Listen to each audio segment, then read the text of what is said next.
Good evening, class, and welcome to lesson 3 of our obligations and contracts class. So, last meeting, we discussed obligations, its definition, what are the sources, and what are the kinds. Now, last time, we discussed the kinds of obligations. We have uh, real obligations and personal obligations. Now, if we can remember, real obligations are those kinds of obligations wherein one person is obligated to give or deliver something. Okay, whereas personal obligations are obligations uh, involving a person involving a person to do something or not to do something. Okay. Uh, so basically, makikita natin na ang kaibahan is sa real obligation, ang obligasyon ay magbigay, to deliver something. Whereas sa personal obligations, ang obligasyon na involved ay to do something or gumawa ng isang bagay. So, today, we will be discussing yung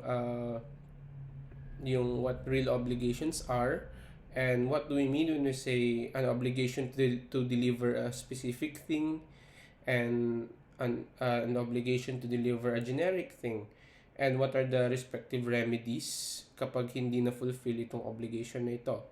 At the same time, we will be discussing personal obligations and what do we mean when we say someone failed to comply with his personal obligations, be it positive or negative.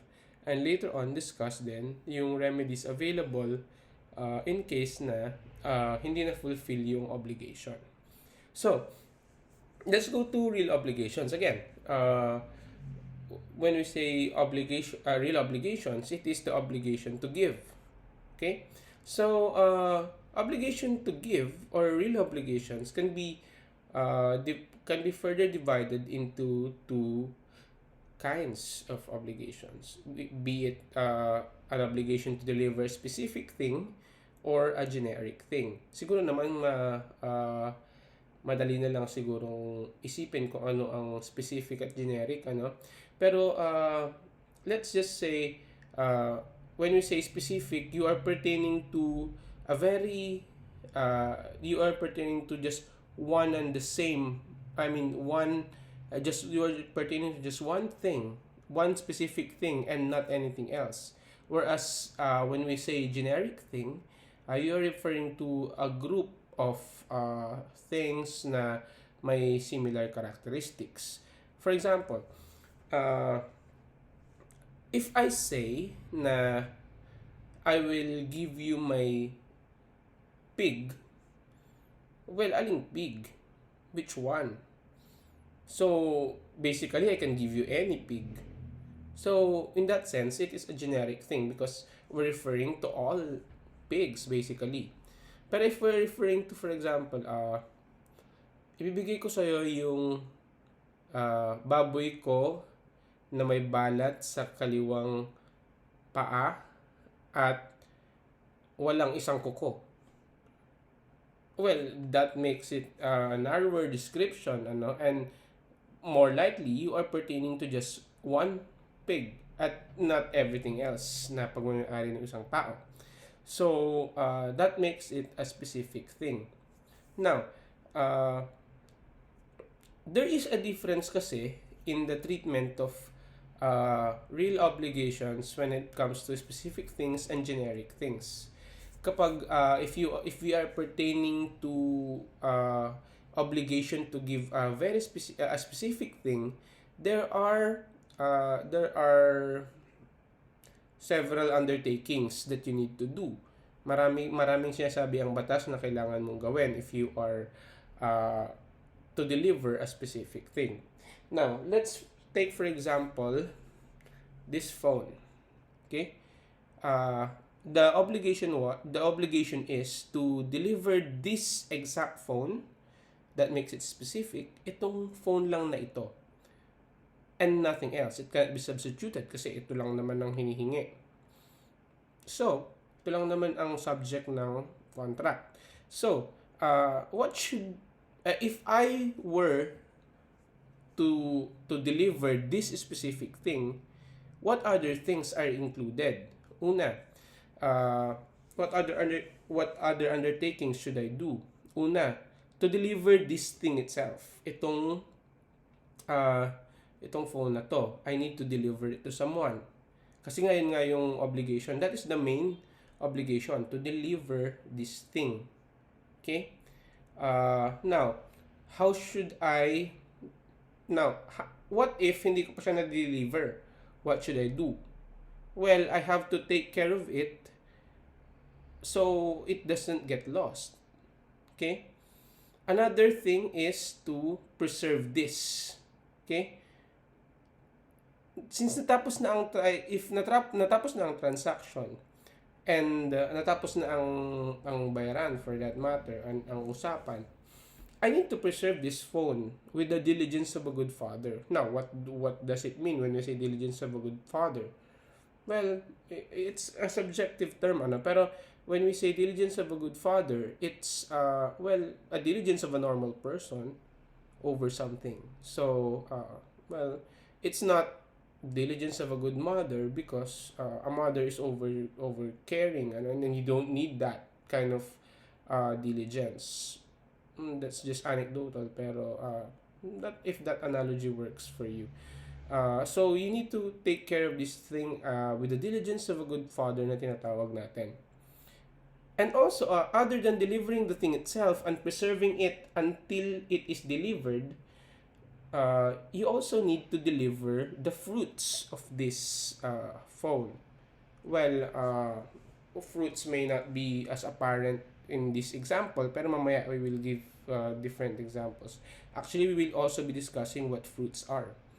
Okay. Another is deliver the accessories and accessions. We will also define later kung ano bang ibig sabihin ng accessory at accession. And finally, answer for damages in case of non-fulfillment or breach. If you fail to deliver, if I fail, for example, to deliver this phone, there will be damages. Merong tayong tinatawag na damages or sa Tagalog, danyos. Kung hindi ko ma-fulfill yung obligation ko to give this phone. Okay? So, there are five there are five things that you need to do when you have the obligation to deliver a specific thing, or your real obligation to deliver a specific thing. First, una, deliver the thing itself. Deliver this thing itself. Pangalawa, preserve the thing. To preserve it before it is delivered. Pangatlo, deliver the fruits. Pang-apat, deliver the accessories and accessions. Panglima, answer for damages in case of non-fulfillment or breach. Okay. Now, let's use one example. For example, you are required, your obligation is to deliver your cow na buntis na bulag yung isang mata, which is the point is we are referring to one specific cow. Okay, so that is a real obligation, and an obligation to deliver a specific thing. Now, what should you do? First, deliver the thing itself. Kailangan on the agreed upon date ng pagde-deliver at and place, kailangan i-deliver mo yung baka. Pangalawa, to preserve the thing. What does it mean? Kailangan mong alagaan yung baka, make it safe. You need to feed it para mabuhay siya at para ma-fulfill mo eventually yung obligation mo. Pangatlo, deliver the fruits. Now, there are three kinds of fruits. We have what we call natural fruits, industrial fruits, and civil fruits. Now, natural fruits are as defined in the civil code. Natural fruits are the fruits of the land, or those na offsprings ng mga livestock, or whatnot, the definition of natural fruits is actually in the civil code. Industrial fruits naman, kung yung natural fruits are natural products of nature, industrial fruits are fruits of human cultivation. For example, kapag nagtanim ka ng palay and may inani ka eventually, dahil kinultivate mo yung lupa and then you planted the plants themselves, these are transformed into what we call industrial fruits. Or uh, what else? Yun. Siguro that's the perfect example. And when we say civil fruits, we are referring to rent. Kunwari, yung isang building, nag-earn siya ng rent, nag-earn siya ng arrears. These are civil fruits.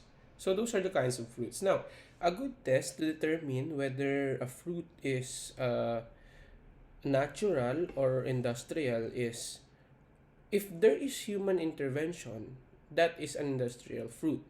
But if walang human intervention, it is a spontaneous it is spontaneous product of the soil, or yung young ng mga livestock. Well, those are natural fruits. But again, if there is human intervention, it is called an industrial fruit. Okay? So, in this case, the creditor has the right to the fruits of the of the thing that needs to be delivered. It has the fruit. It has the right over the fruits of the specific thing that is to be delivered. Pero the only time that the right accrues, or the only time that the real right accrues, is only if na-deliver na siya. Okay? Before the thing is delivered, inchoate pa yung right ng isang tao.